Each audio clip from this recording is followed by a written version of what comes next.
Hey everyone! We are working to hit 1,000 subscribers and I need your help to get there. If you enjoy the content and it is your first time here, please hit that subscribe button right now as we proceed.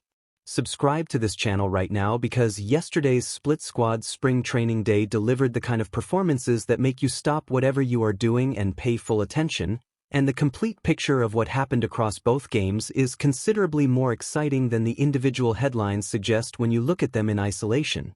Dylan Cease made his first Blue Jays spring training appearance against the Philadelphia Phillies and immediately went out and struck out 3 consecutive batters, including Kyle Schwarber and Bryce Harper in the same inning, while looking so locked in and so mechanically sharp that the opening day starter conversation is now more genuinely competitive than it has been at any point this offseason. Jose Berrios took the mound against a New York Yankees lineup that featured Aaron Judge, Paul Goldschmidt, and Jazz Chisholm and threw 4 scoreless innings with 2 walks and 2 strikeouts that should go directly into the bank of evidence that his full health narrative is the real deal rather than spring training optimism. Josh Keseivik is quietly batting 510 at-bats with a 415-foot home run, 2 stolen bases, and a plate discipline profile that suggests he is making a legitimate case for consideration beyond a simple AAA assignment. And Andrés Giménez is showing offensive pop that nobody had fully factored into the lineup projections and that could end up being one of the most pleasant surprises of the entire spring. For storylines, 2 games, 1 day in Dunedin that tells you everything about where this Blue Jays team is heading. Let us start with Dylan Cease, because his spring training debut deserves the kind of slow, appreciative breakdown that a performance of this quality in front of this lineup earns.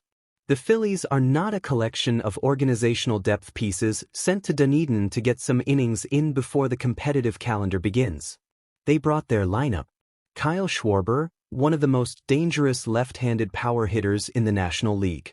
Bryce Harper, the reigning National League MVP and arguably the most complete offensive talent in baseball over the past 5 years. These are not hitters you ease into your spring debut against while finding your feel. These are hitters you go after with your best stuff and find out very quickly whether what you brought to camp matches what you think you brought to camp. Cease struck out the first 3 batters he faced. Crawford went down first. Schwarber went down looking, and making him look silly in the process is not a small achievement given what Schwarber does to fastballs that are not located with precision. Harper went down on a pitch that captured the kind of sharp, late movement that has always been the core of what makes Cease so difficult to square up on his best days. 3 up, 3 down, 0 contact, maximum statement. The only hit he surrendered in his entire outing was a home run to Brian Dela Cruz in the 2nd inning, the kind of isolated mistake that every pitcher gives up in spring training when they are working on specific sequences and pitch tunneling rather than pure results-oriented execution, and he did not let it affect his rhythm or his command for the rest of the appearance. The specific detail about Cease and catcher Alejandro Kirk being on the same page from the very first pitch of the very first at-bat is the one that reveals the most about what this partnership could become over the course of a full season. The pitch that was called a ball on the Crawford strikeout. Both Kirk and Cease simultaneously calling for the automated ball strike review system in perfect unison, same timing, same gesture, complete agreement about what they had just seen, is a small moment that carries significant information. Catcher-pitcher chemistry is one of the most undervalued dimensions of pitching performance at the major league level, and it takes time to develop the specific communication shorthand and mutual trust that allows a battery to function at maximum efficiency.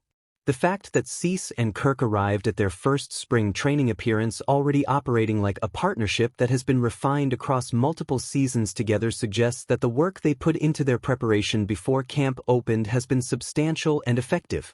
If they are this synchronized in Week 1 of Grapefruit League games, the late-season version of this battery, when the communication has been tested across hundreds of innings and every competitive scenario available, is going to be genuinely formidable.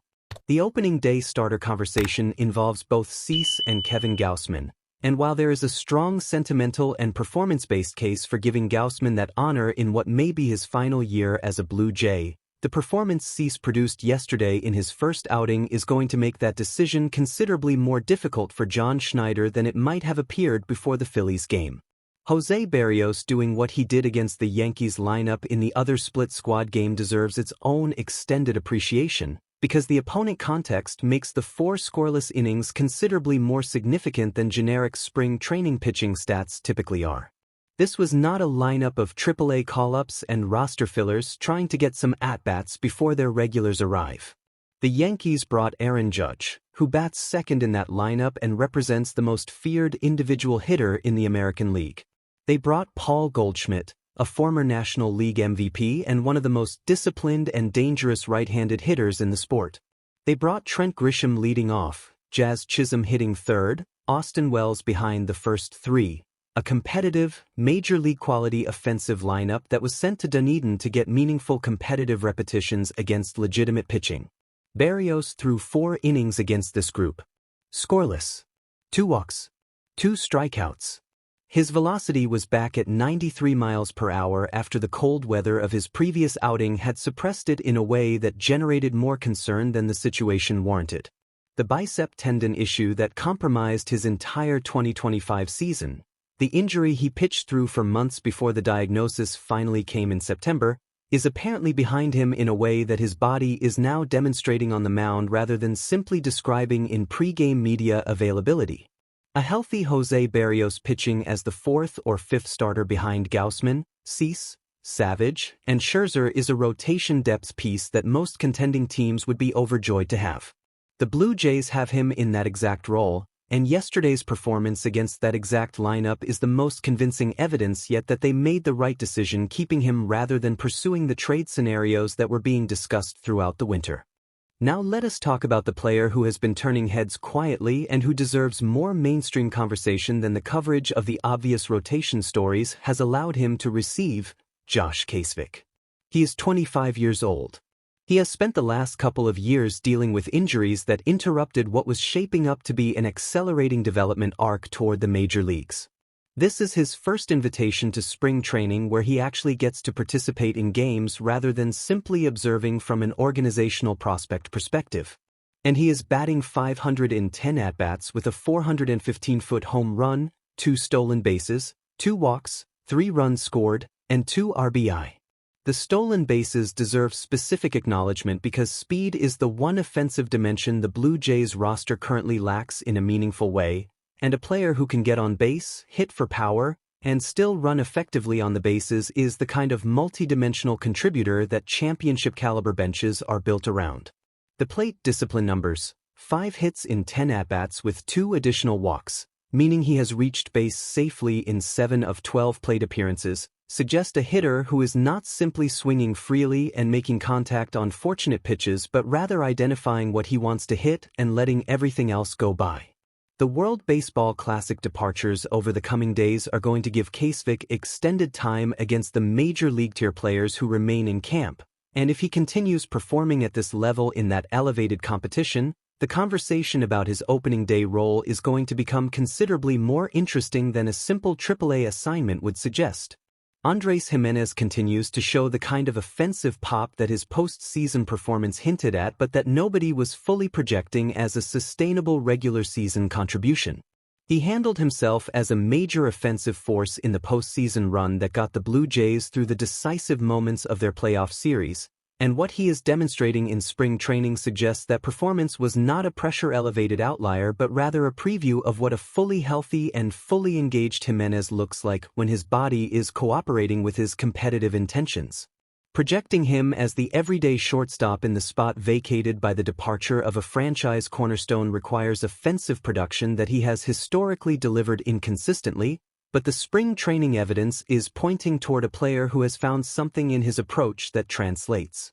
George Springer going 2 for 2 with a run scored and Dalton Varsho continuing to hit at a 455 clip despite an 0 for 3 yesterday add to a positional player picture that looks increasingly complete across the spring. Angel Bastardo on the pitching side is a name worth tracking closely as the spring competition intensifies, a waiver claim who is out of options and therefore must make the opening day roster or be exposed, who has the tools to justify that roster spot if his spring performances continue at the level he has been showing.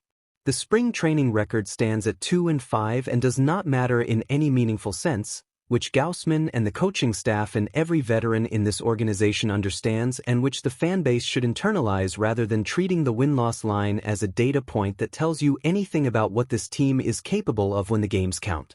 What matters is the performance information being generated across these split squad days, the velocity readings, the command profiles, the lineup approaches, the battery communication, the development of depth pieces who may become crucial contributors at some point during a 162-game season that tests every corner of a roster's depth.